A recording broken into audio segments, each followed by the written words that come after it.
আসসালামু আলাইকুম ওয়া রাহমাতুল্লাহি ওয়া বারাকাতুহু।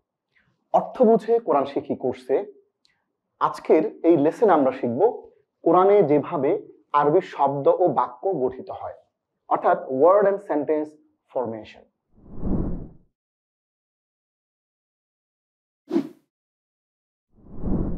আপনি যখনই বুঝে ফেলবেন যে কোরআন তিলাওয়াত কালে এই শব্দগুচ্ছ বা এই বাক্যের ফরম্যাটটি আমার পরিচিত একটি ফরম্যাট, এবং ওই ফরম্যাটটি শেখার কারণে আপনি কোরআনে এই ধরনের ফরম্যাট যেখানে যেভাবে আসবে আপনি কিন্তু সবগুলোই ধরতে পারবেন। এই জন্য আমাদের মূলত এই সেন্টেন্স ফরমেশনটা ধরতে হবে। আসুন আমরা এক নজরে জেনে নেই এই লেসনে আমরা যা যা শিখব।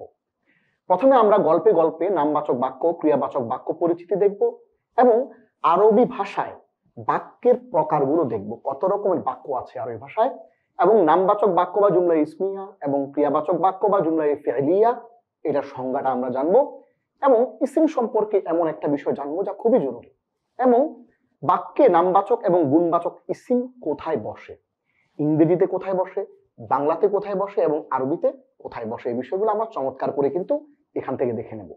এবং শেষে আমরা জানবো মুহসিন মেথড। আমার দীর্ঘ 10 বছরের অভিজ্ঞতার আলোকে আমি কিছু বাক্যের প্যাটার্ন নির্দিষ্ট করেছি। আমরা অসংখ্য মানুষকে কোরআনের ভাষা শেখাতে গিয়ে দেখেছি এই বাক্যের প্যাটার্নগুলো মানুষকে বলে দিলে তারা যখন নিজেরা কোরআন তেলাওয়াত করতে যায় তখন কিন্তু তাদের কোরআন তেলাওয়াতটা অনেক সহজ হয়ে যায়। এই মুহসিন মেথডে আমরা আরবি নামবাচক মৌলিক বাক্যের 15টি গঠন আমরা দেখব, এবং এখানে এই 15টি বাক্য কাঠামোর প্রত্যেকটিরই কোরআনিক এক্সাম্পল দেখব। কারণ আপনাকে যদি আমি শুধু গঠন দেখিয়ে দেই, থিওরিটা বলে দিই, প্র্যাকটিক্যাল জিনিসটা যদি আপনাকে অ্যাপ্লাইড দেখিয়ে না দেই তাহলে কিন্তু কোনোই লাভ নাই। আমাদের কোর্স হচ্ছে অর্থ বুঝে কোরআন শিখি। এই কোরআন থেকেই আমরা দেখে নেব বাক্যের প্যাটার্নগুলো। এবার আসুন আমরা একটু গল্পে গল্পে জানি নামবাচক বাক্য, ক্রিয়াবাচক বাক্য পরিচিতি। সাব্বির এর কওয়াইদ ক্লাস, আমরা জানি যে কওয়াইদ মানে হচ্ছে আরবি গ্রামার। ক্লাসে আজ তারকিবের প্রতিযোগিতা চলছে। জুমলা মানে বাক্য, খেয়াল রাখবেন এই জুমলা শব্দের অর্থ হচ্ছে বাক্য, আর তারকিব মানে হচ্ছে বাক্য বিশ্লেষণ। ধরুন আমরা একটা বাক্য লিখলাম, আই ইট রাইস, আমি ভাত খাই। তাহলে আই ইট রাইসের দেখুন এই আই এটা একটা পার্সোনাল প্রোনাউন এবং ইট হচ্ছে একটা ভার্ব এবং রাইস হচ্ছে একটা নাউন বা এটাকে আমরা অবজেক্ট বলতে পারি। তাহলে এই যে বাক্যটাকে আমরা বিশ্লেষণ করলাম এই ব্যাপারটাকে আরবিতে বলে তারকিব বা বাক্য বিশ্লেষণ। বাক্যে কোন শব্দটা কি হিসেবে এসছে এই ব্যাখ্যাটা করা, এই বিশ্লেষণটা করাই হচ্ছে তারকিব। এই তারকিবের প্রতিযোগিতা চলছিল। শিক্ষক বোর্ডে একটা করে জুমলা লিখছেন বা বাক্য লিখছেন, আর শিক্ষার্থীদের মধ্য থেকে একজন গিয়ে সেই বাক্যটাকে বিশ্লেষণ করে আসছে। প্রত্যেকের পয়েন্ট গণনা করা হচ্ছে। এখন পর্যন্ত সাব্বির 2টো বাক্যের তারকিব করেছে। তৃতীয় বাক্যের তারকিব করতে সে বোর্ডের সামনে আসার পর শিক্ষক তাকে জিজ্ঞেস করলেন, আচ্ছা বলো দেখি জুমলায় ইসমিয়া কাকে বলে? সে বলল, সাথে সাথে উত্তর দিল, যেই জুমলা বা বাক্যের প্রথম অংশ ইসিম হয় তাকে জুমলা ইসমিয়া বলে, আর যেই জুমলার প্রথম অংশ ফেল হয় তাকে জুমলায়ে ফেলিয়া বলে। তাহলে আরবি ভাষায় 2 রকমের বাক্য, একটি হচ্ছে জুমলা ইসমিয়া, একটি হচ্ছে জুমলা ফেলিয়া। যে বাক্যের প্রথম অংশ ইসিম হয় সেটি জুমলা ইসমিয়া, আর যে বাক্যের প্রথম অংশ ফেল হয় সেটি জুমলায়ে ফেলিয়া। এটি আমরা গল্পের মাধ্যমে শিখে ফেললাম। এইবার আরবি ভাষায় বাক্যের প্রকারটা আমরা একটু দেখব। খেয়াল করবেন আরবি গ্রামার শেখার সময় কোনো চাপ নেবেন না, খুব চমৎকার করে কিন্তু আমরা জিনিসগুলো শিখছি, একটু মনোযোগ দিয়ে দেখার চেষ্টা করবেন। আমরা জানি আরবি ভাষায় মুরাক্কাব 2 প্রকার, মুফিদ ও গায়রু মুফিদ। আমরা দেখেছি এটি।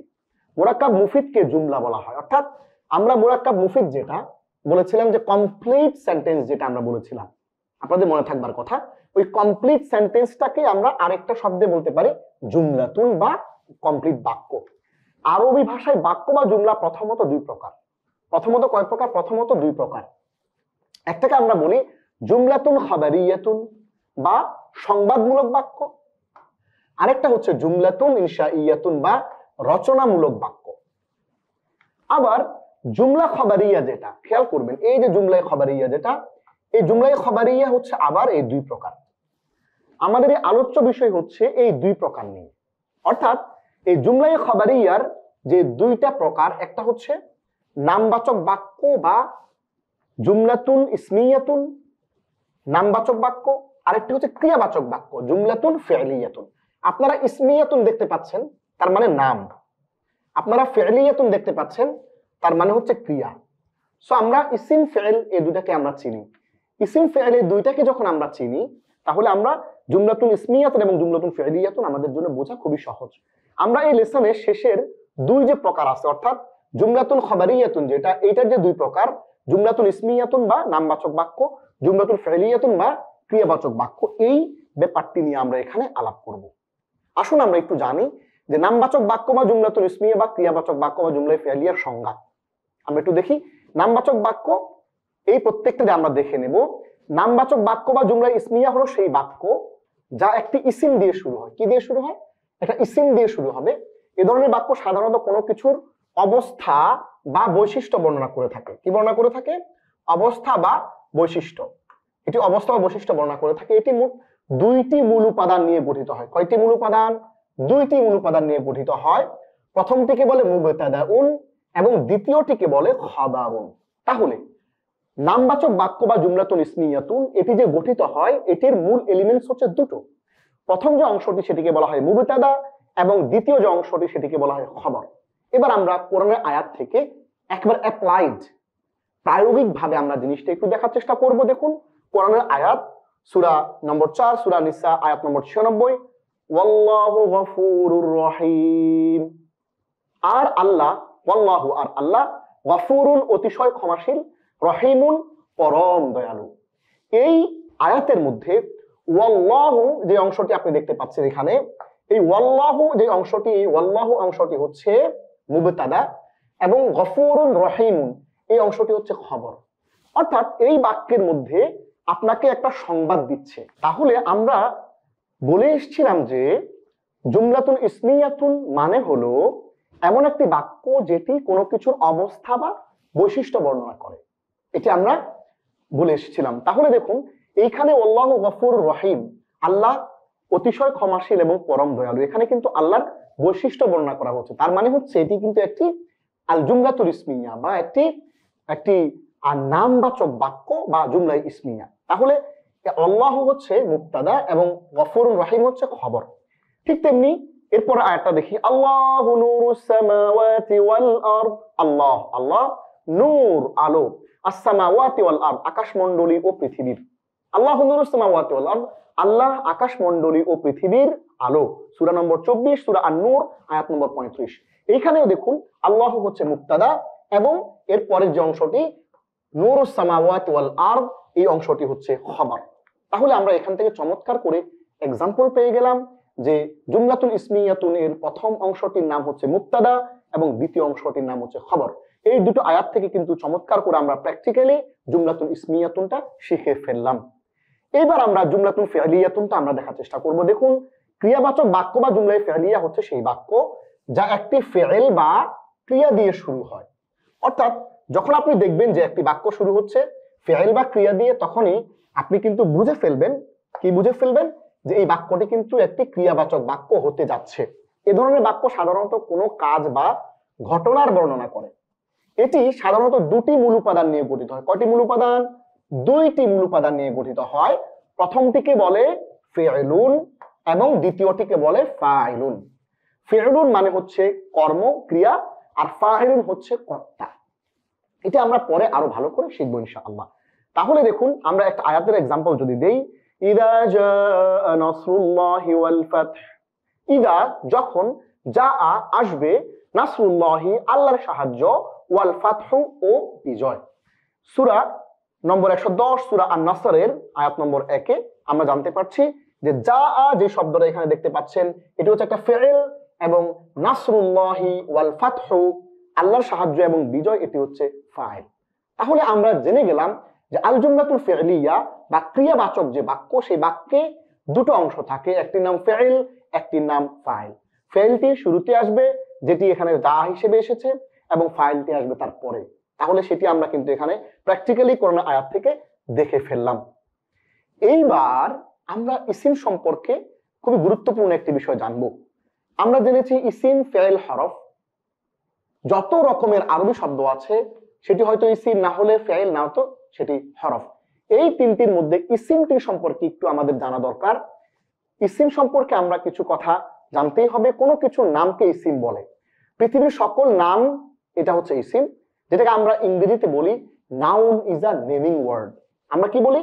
আমরা বলি noun is a naming word, অর্থাৎ নামবাচক যত কিছু আমরা পাবো, যা কিছু আমরা খুঁজে পাবো, পুরো ব্যাপারগুলোই হচ্ছে নাউন।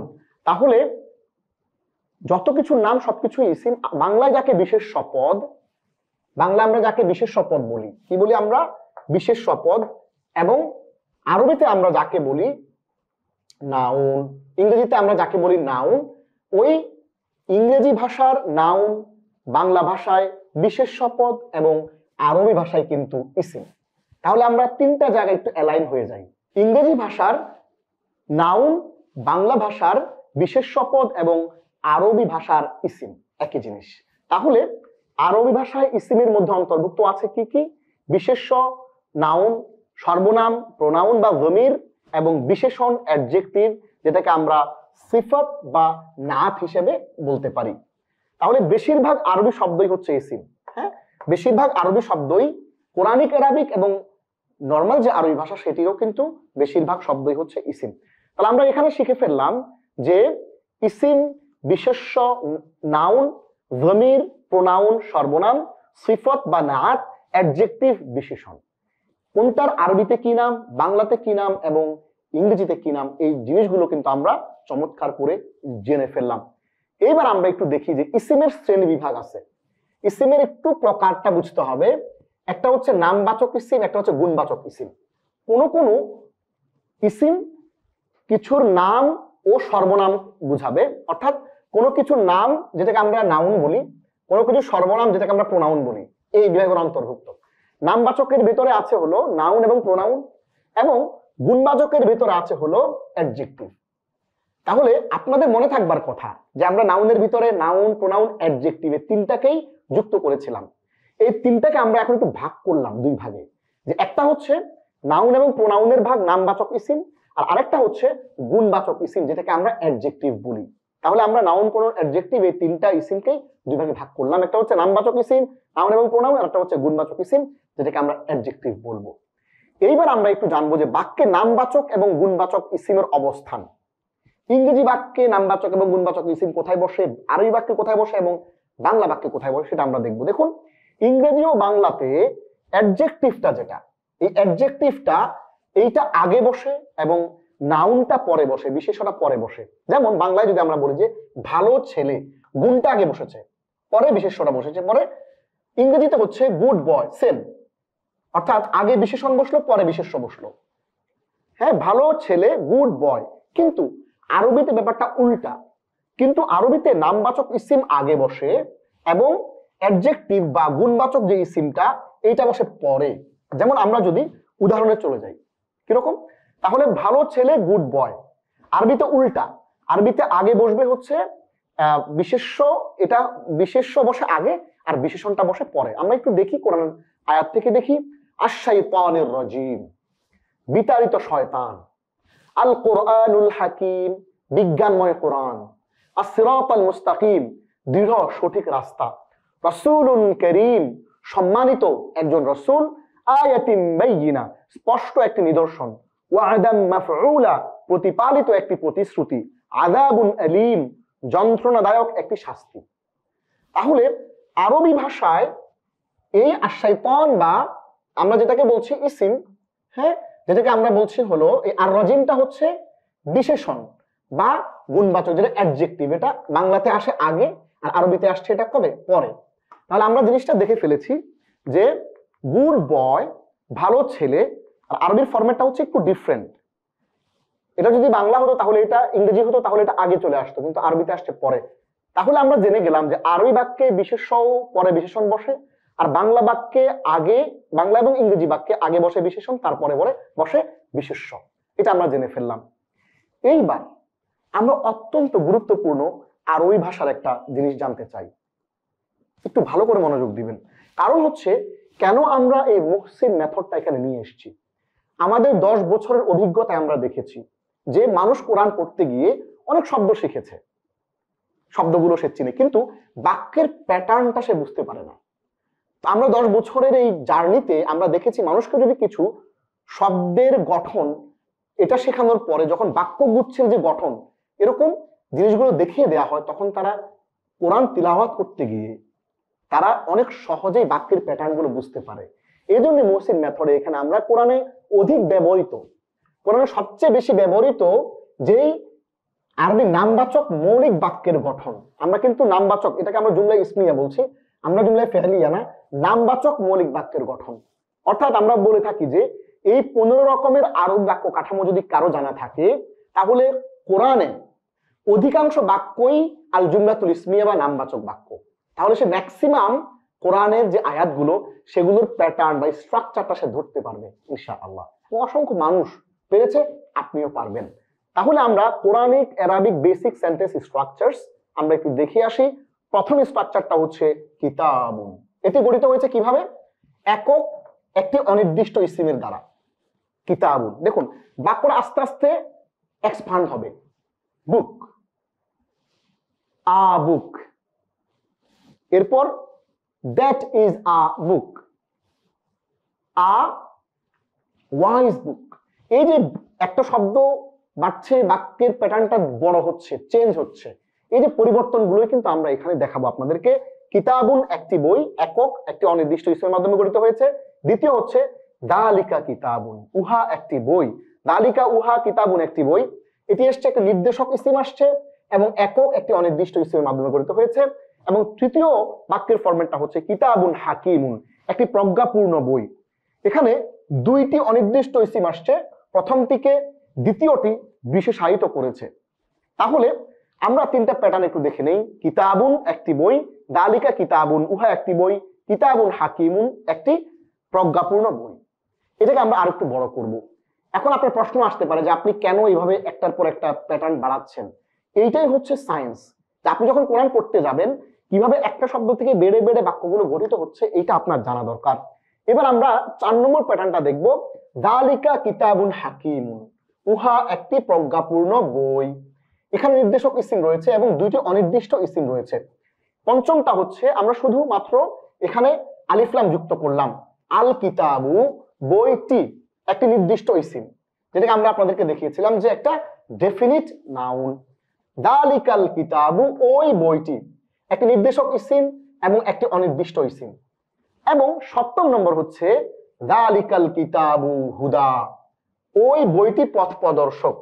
এখানে রয়েছে একটি নির্দেশক ইসিম এবং একটি নির্দিষ্ট ইসিম এবং একটি সংবাদবাচক ইসিম। এইটা একটা কমপ্লিট সেন্টেন্স।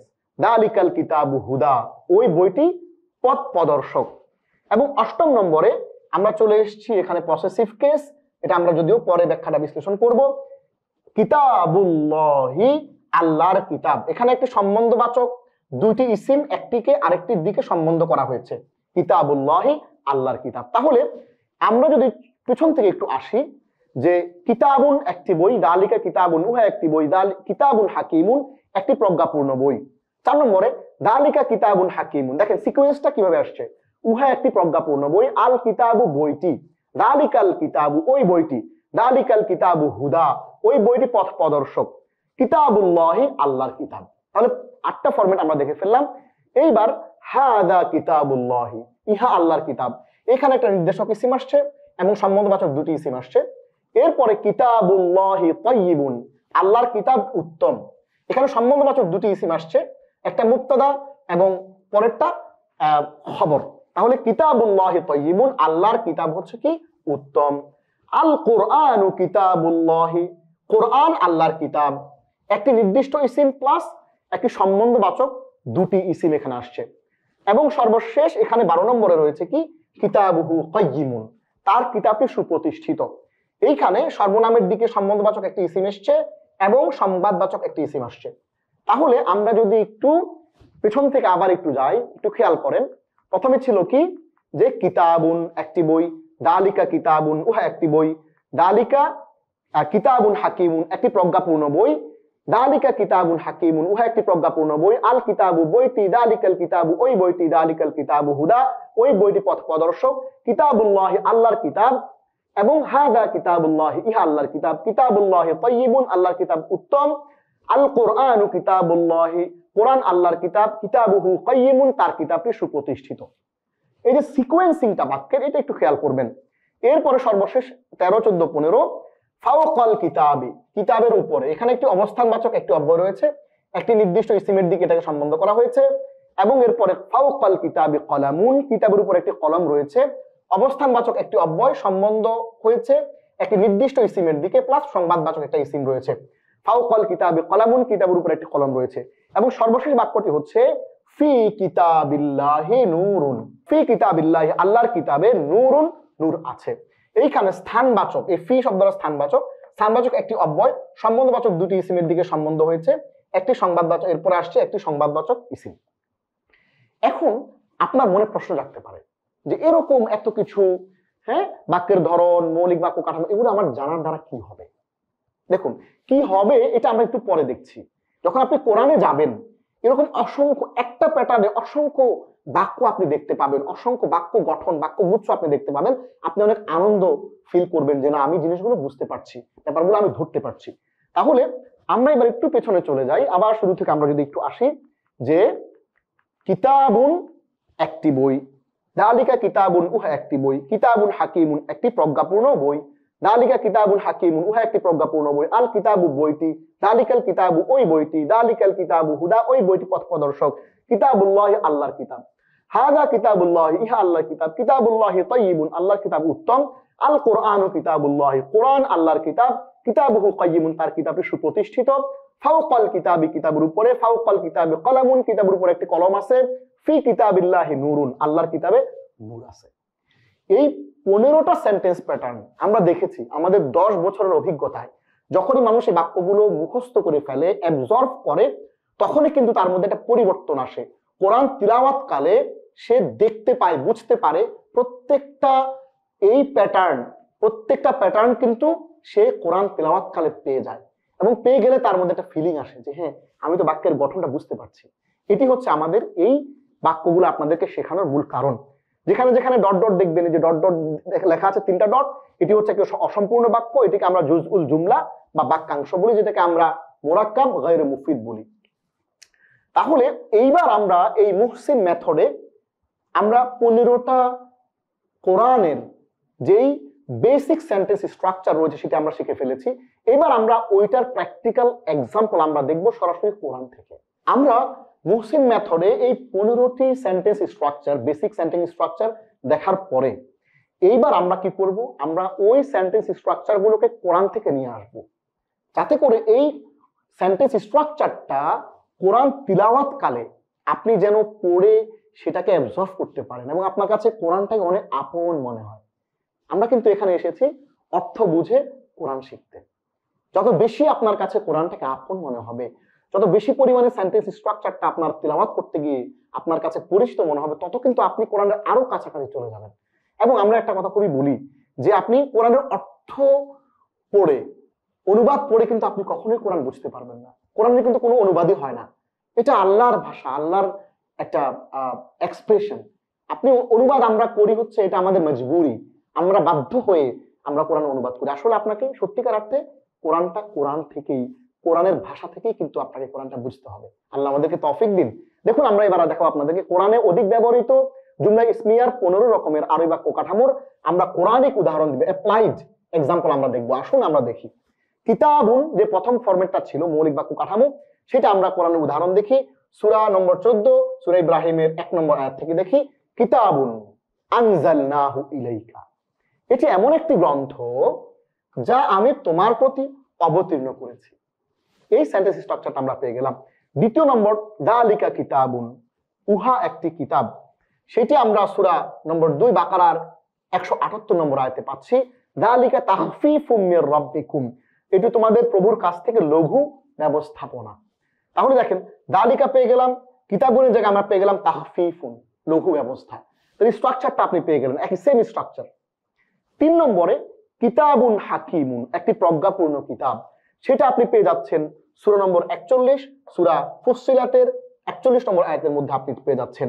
41 নম্বর সূরার 41 নম্বর আয়াতের মধ্যে দেখছি ওয়া ইন্নাহু লাকিতাবুন আজিজ, যে আর এটি তো নিশ্চয়ই এক সুমহান গ্রন্থ।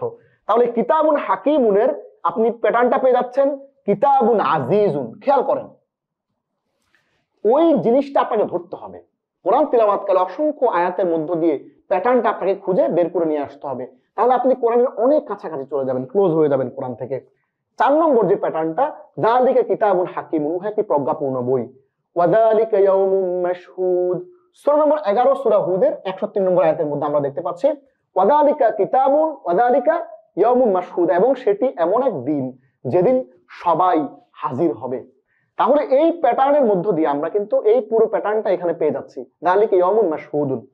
এরপর আল কিতাবু, বইটি, ওয়া ইউআল্লিমুহুমুল কিতাবা, তিনি তাদেরকে কিতাব শিক্ষা দিবেন। এখন আপনি প্রশ্ন করবেন যে ওস্তাদ জি এখানে তো পেশ আছে, এখানে জবর আছে, ওইটা কোনো ইস্যু না, ইস্যুটা হচ্ছে প্যাটার্ন। হ্যাঁ, এখানে জবর জের একটু চেঞ্জ হতে পারে, বিভিন্ন কারণে পরিবর্তন হতে পারে। নাহবুর কথা আমরা বলেছি, নাহবুর বিভিন্ন গঠনগত কারণে পরিবর্তন হতে পারে জবর জের, কিন্তু সেন্টেন্সের প্যাটার্নটা এরকমই থাকবে। এরপরে যালিকাল কিতাবু, ওই বইটি, তাহলে এখানে আমরা হুবহু একটা বাক্য পেয়ে যাচ্ছে সূরা বাকারার 2 নম্বর আয়াতে, যালিকাল কিতাবু লা রাইবা ফিহি, এই সেই কিতাব, এতে কোনো সন্দেহ নেই। তাহলে যালিকাল কিতাবুর প্যাটার্নটা আমরা এখানে পেয়ে গিয়েছি। এরপর আমরা 7 নম্বর বাক্যটা দেখি, যালিকাল কিতাবু হুদা, এই সেম প্যাটার্নটা, যালিকাল কিতাবু লা রাইবা ফিহি, এই সেই কিতাব, এতে কোনো সন্দেহ নেই। এই হুদাটা হচ্ছে লা রাইবা ফিহি। এরপরে 8ম কিতাবুল্লাহি, আল্লাহর কিতাব। তাহলে নাবাদা, ফেলে রাখে, কিতাব আল্লাহি, আল্লাহর গ্রন্থকে, ওয়ারা যুহুরিহিম, তাদের পশ্চাৎ দেশে, সূরা বাকারার 101 নম্বর আয়াতে। তাহলে এই কিতাবুল্লাহির এই প্যাটার্নটা আমরা পেয়ে যাচ্ছি কিতাব আল্লাহি এই ফরম্যাটে। তাহলে সেম প্যাটার্ন, এই প্যাটার্ন গুলো কিন্তু আপনার কোরআনে কাজে লাগবে। যেমন আমরা বলেছিলাম রাসূলুল্লাহ, ওই রাসূলুল্লাহ একই প্যাটার্নে, ওইটা রাসূল আল্লাহ হিসেবে আসতে পারে, জবর দিয়েও আসতে পারে, রাসূলিল্লাহি জেদ দিয়েও আসতে পারে, কিন্তু প্যাটার্নটা সেম। কখনো জবর দিয়ে আসবে, কখনো জেদ দিয়ে আসবে, কখনো পেশ দিয়ে আসবে, কিন্তু প্যাটার্ন কিন্তু এইটাই, কিতাবুল্লাহি, কিতাব আল্লাহি। এরপরে 9 নম্বর ফরম্যাট, হাযা কিতাবুল্লাহ, এইটা আল্লাহর কিতাব। যালিকা হুদাল্লাহ, এটি আল্লাহর পথ নির্দেশ। ইয়াহদি বিহি, এর দ্বারা তিনি পথ দেখিয়ে থাকেন। এটা সূরা জুমারের 39 নম্বর সূরার 23 নম্বর আয়াত। যালিকা হুদাল্লাহ ইয়াহদি বিহি, এটি আল্লাহর পথ নির্দেশ, এর দ্বারা তিনি পথ দেখিয়ে থাকেন। 9 নম্বর আমরা যালিকা কিতাবুল্লাহ যালিকা হুদাল্লাহ, আমরা হুবহু এই ফরম্যাটটা পেয়ে গেলাম। অনেকে আমাকে প্রশ্ন করেন যে কি দরকার এমন প্যাটার্ন গুলো মানুষকে শেখানো। এই জন্যই দরকার, যখনই আপনি এই প্যাটার্নটা এই আয়াতের মধ্যে পেয়ে যাবেন এবং এরকম আয়াতে অনেকগুলো প্যাটার্ন আপনি মিলে যাবে, তখন আপনি আপনার মনে হবে হ্যাঁ আমি তো কোরআন বুঝতে পারছি, হ্যাঁ এই কোরআনটা আমারই জন্য, আমি ধরতে পারছি কোরআনের সেন্টেন্স প্যাটার্নটা, আল্লাহর ল্যাঙ্গুয়েজটা বুঝতে পারছি। আপনি এটা ফিল করবেন সামথিং ডিফারেন্ট।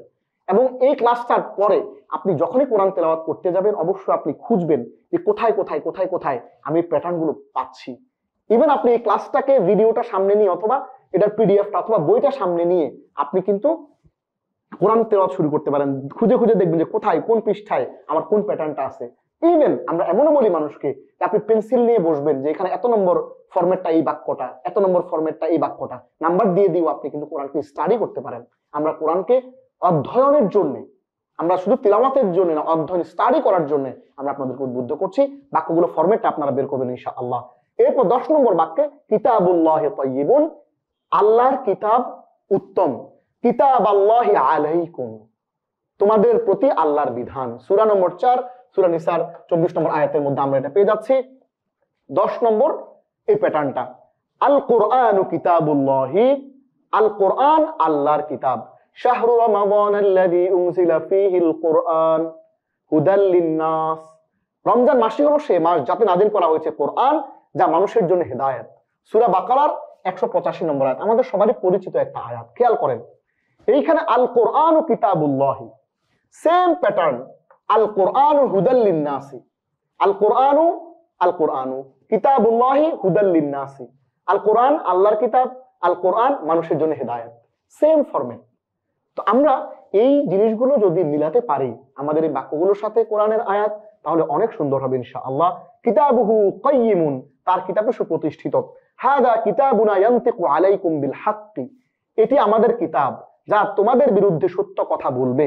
সূরা জাসিয়া 45 নম্বর সূরার 29 নম্বর আয়াতের মধ্যে আমরা দেখছি, খেয়াল করেন, কিতাবুহু কাইয়িমুন মানে কিতাবুনা, কিতাবুহু মানে কিতাবুনা, কাইয়িমুন মানে ইয়ানতিকু, অর্থাৎ আমাদের কিতাব ইয়ানতিকু কথা বলবে। তাহলে তার বইটি সুপ্রতিষ্ঠিত, এটার সাথে এটা ফরম্যাটটা কিন্তু কাছাকাছি। তাহলে আমরা এই 12 নম্বর ফরম্যাটটা দেখে ফেললাম। এবার 13 নম্বর দেখি, ফাওকাল কিতাবি, কিতাবের উপরে, বইয়ের উপরে। জিদনাহুম আযাবান ফাওকাল আযাব, আমরা শাস্তির উপরে তাদের জন্য শাস্তি বাড়িয়ে দেব। সূরা নাহাল 16 নম্বর সূরার 88 নম্বর আয়াতের মধ্যে আমরা দেখতে পাচ্ছি ফাওকাল কিতাব ফাওকাল আযাব। খেয়াল করেন, ফাওকাল কিতাব ফাওকাল আযাব, যে শাস্তির উপরে শাস্তি। এরপরে 14 নম্বর ফরম্যাট, ফাওকাল কিতাবি কালামুন, হ্যাঁ ঠিক হুবহু, ফাআহমিলু ফাওকা রাসি খুবজান, আমি আমার মাথার উপরে রুটি বয়ে নিয়ে যাচ্ছি। সূরা ইউসুফ, আমরা জানি সূরা ইউসুফের 36 নম্বর আয়াতের মধ্যে এটা দেখছি, আহমিলু আমি বহন করে নিয়ে যাচ্ছি, ফাওকা রাসি আমার মাথার উপরে, খুবজান একটা রুটি। তাহলে ফাওকাল কিতাবি কলামুন, কিতাবের উপরে রয়েছে একটি কলম, আর এখানে রয়েছে ফাওকা রাসি খুবজুন, খুবজান আমার মাথার উপরে একটি রুটি। তাহলে কিতাবের উপর একটি কলম, আমার মাথার উপরে একটি রুটি, তাহলে পার্থক্য আর কিছুই নাই, ফরম্যাটটা পুরোপুরি মিলে গেছে, শুধু আপনি দেখে বোঝার ব্যাপার। এই জন্য আপনি একটু বারবার করে প্র্যাকটিস করলে, অনেকে আমাকে বলেছেন অনেক কঠিন লাগে, কষ্ট হয় খুঁজে বের করতে। হ্যাঁ, প্রথম প্রথম আপনার অনেক কষ্ট হবে, কিন্তু যখনই আপনি একবার দুইবার দেখে দেখে খুঁজে খুঁজে বের করে ফেলবেন, এরপরে যখনই আপনি দেখবেন তখনই আপনি চিনে ফেলতে পারবেন। এই জন্য একটু সময় লাগবে জিনিসটা আপনার অ্যাবজর্ব করতে, তো আপনি চেষ্টা করলে পেরে যাবেন। এরপরে 5 নম্বর সর্বশেষ, ফি কিতাবিল্লাহি নূরুন, আল্লাহর কিতাবে আলো রয়েছে। এটা আমরা জানি খুবই বিখ্যাত একটা সূরা, সূরা নম্বর 111, সূরা লাহাব 5 নম্বর আয়াতে, ফি জিদিহা হাবলুম মিন মাসাদ, ফি জিদিহা হাবলুন, তার গলায় থাকবে রশি। তাহলে ফি ফি কিতাবিল্লাহি জিদিহা নূরুন হাবলুন, একেবারে সেম। ফি ভিতরে, কিতাবিল্লাহি আল্লাহর কিতাবে, নূরুন আলো আছে। তাহলে ফি ভিতরে, জিদিহা তার গলায়, হাবলুন একটা রশি, তার গলায় থাকবে একটা রশি, তার গলায় আছে একটা রশি, আল্লাহর কিতাবে আছে নূর, সেম টু সেম বাক্য। তাহলে এই বাক্যটা আপনি এটার সাথে মিলিয়ে যদি ধরে ফেলতে পারেন যে এই প্যাটার্নটা তো আমি জানি, তাহলে এই প্যাটার্নের প্রত্যেকটা শব্দ, প্রত্যেকটা অংশ তো আমার জানা আছে, এবং এগুলো কিভাবে গঠিত হয়েছে সেটাও কিন্তু আপনি জানেন। কারণ হচ্ছে আমরা আপনাদেরকে বলে দিয়েছি যে প্রত্যেকটা জিনিস কিভাবে গঠিত হয়েছে। যে একটি, এই যে ফি কিতাবিল্লাহি নূরুন, যে ফি কিতাবিল্লাহি স্থানবাচক একটি অব্যয় সম্বন্ধ হয়েছে দুটি ইসিমের দিকে। হ্যাঁ, স্থানবাচক একটি অব্যয় সম্বন্ধবাচক দুটি ইসিমের দিকে সম্বন্ধ হয়েছে। তাহলে খেয়াল রাখেন এই যে ব্যাপারটা, এইটাও আপনারা একটু খেয়াল রাখবেন যে কিভাবে শব্দগুলো এবং বাক্যগুলো গঠিত হয়েছে। তাহলে আমরা এই টোটাল 15টা আরবি নামবাচক বাক্যের যে প্যাটার্ন, সেগুলো আমরা কিন্তু কোরআন থেকে চমৎকার করে আপনাদের জন্য তুলে ধরেছি। আশা করছি এটা আপনাদের কোরআন তিলাওয়াত কালে আপনাদেরকে কোরআনের আরো অনেক কাছাকাছি নিয়ে যাবে। আল্লাহ আমাদেরকে তৌফিক দিন। এইবার আমরা কুইজগুলো নিয়ে কথা বলবো। কুইজ নম্বর 1 হচ্ছে প্রশ্ন, আরবি বাক্যে গুণবাচক ইসিমের অবস্থান কোথায়? আমরা বলছি আরবি বাক্যে গুণবাচক ইসিমের অবস্থান কোথায়? আমরা জানি আরবি বাক্যে গুণবাচক ইসিমের অবস্থান শেষে, আর বাংলা এবং ইংরেজি বাক্যে গুণবাচক ইসিমের অবস্থান হচ্ছে শুরুতে। মুবতাদা এবং খবর কোন ধরনের বাক্যে থাকে? আমরা আলোচনা করেছিলাম মুবতাদা এবং খবর থাকে আল জুমলাতুল ইসমিয়া বা নামবাচক বাক্যে। এটি হচ্ছে 2 নম্বর কুইজ। এবং 3 নম্বর কুইজ হচ্ছে ফেইল এবং ফাইল কোন ধরনের বাক্যে থাকে? আমরা জানি যে আল জুমলাতুল ইসমিয়া, যেটি এই জুমলাতুল ইসমিয়াতুনটা, এটি হচ্ছে মুবতাদা খবর নিয়ে গঠিত হয়, এবং জুমলাতুল ফি'লিয়া যেটা, এইটা ফেইল এবং ফাইল নিয়ে গঠিত হয়। তাহলে উত্তর হবে যে ফেইল এবং ফাইল জুমলাতুল ফি'লিয়াতুন এই ধরনের বাক্যে থাকে। তাহলে ফেইল এবং ফাইল কোন ধরনের বাক্যে থাকে? ফেইল এবং ফাইল জুমলাই ফি'লিয়াতে থাকে। তাহলে আমরা কুইজগুলো দেখে নিলাম। এবার আমরা একটু দেখে নিই এক নজরে আজকে কি শিখলাম। আজকের এই লেসনে আমরা গল্পে গল্পে নামবাচক এবং ক্রিয়াবাচক বাক্য শিখেছি, এবং আরবি ভাষায় বাক্যের প্রকারগুলো আমরা দেখেছি, এবং নামবাচক বাক্য এবং ক্রিয়াবাচক বাক্য এগুলোর আমরা সংজ্ঞাটা দেখার চেষ্টা করেছি, এবং ইসিম সম্পর্কে এমন অত্যন্ত গুরুত্বপূর্ণ কিছু বিষয় আমরা জেনেছি যেগুলো আমাদের ওই পার্টস অফ স্পিচের সাথে কানেক্টেড, সেগুলোকে আমরা আজকে আরো ভালো করে বোঝার চেষ্টা করেছি। এবং নামবাচক বাক্য এবং বাক্যে নামবাচক এবং গুণবাচক ইসিম কোথায় বসে, ইংরেজি, বাংলা, আরবি কোন জায়গাতে বসে আমরা এই জায়গাগুলো দেখার চেষ্টা করেছি, এবং মুহসিন মেথডে আরবি নামবাচক মৌলিক বাক্যের 15 রকমের কাঠামো আমরা দেখেছি, এবং সেগুলোর অ্যাপ্লিকেশন আমরা কোরআন থেকে কিন্তু দেখার চেষ্টা করেছি। আল্লাহ রাব্বুল আলামিন আমাদেরকে কোরআন তিলাওয়াত কালে কোরআনের এই বাক্যগুলো বুঝে কোরআনের অনেক কাছাকাছি এবং আল্লাহর এই কালামের অনেক ক্লোজ আমরা যেন চলে যেতে পারি। আল্লাহ আমাদেরকে তৌফিক দিন, আমিন। আসুন না আমরা সবাই অর্থ বুঝে কোরআন পড়ি এবং কোরআনের আলোয় আমাদের জীবনটাকে রাঙিয়ে তুলি। আল্লাহ তৌফিক দিন, আমিন। আসসালামু আলাইকুম ওয়া রাহমাতুল্লাহি ওয়া বারাকাতুহু।